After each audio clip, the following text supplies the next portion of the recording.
ملك الأرقام القياسية أصبح لديه كم؟ 103 أهداف في دوري أبطال أوروبا، 105 أهداف في مجمل البطولات الأوروبية بإضافة أهداف السوبر.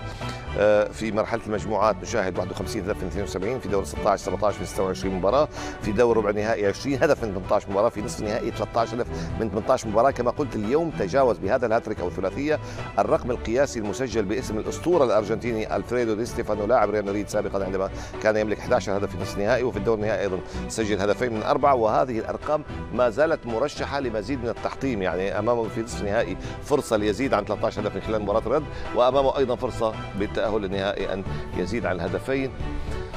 لاعب غير عادي كابتن محمد، أسطورة. مارك فيليبس كرة القدم. نعم، زي ما في مارك فيليبس السباح. مارك فيليبس السباح الأمريكي صاحب البدايات، محطم أرقام قياسية. نعم. هو أيضا محطم أرقام قياسية، وتحس إن المناسبات الكبيرة بتستفزه. بالضبط، وهو حاضر في كل الكرات. النهارده شاط حوالي سدد 3-4 كرات، 3 أهداف.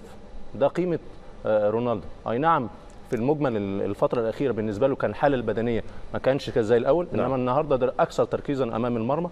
اللاعبين اللي حتى اللي حواليه سواء فاسكيز لما نزل أو أسانسيو لما نزل مفيدين بالنسبة له. نعم. حتى إسكو لما بيلعب وراه نعم. مركز طول الوقت. هذه أرقامه في مباراة اليوم. نعم. مركز طول الوقت. 3 تسديدات على المرمى، 3 أهداف.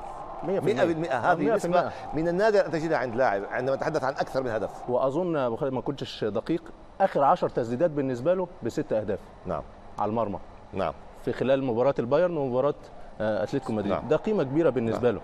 وتحس النهارده في ربع نهائي ونصف نهائي دوري ابطال اوروبا امام بايرن ميونخ واتلتيكو مدريد اقوى فرقتين، تعمل حتى 8 اهداف، لانه في ذهاب البايرن سجل هدفين ايضا، سجل 8 اهداف 8 اهداف في اخر 3 مباريات في دوري الابطال مع 2 من عمالقه اوروبا، لافضل فرق في اوروبا. صعب بصراحه انا اقول برافو لزيدان.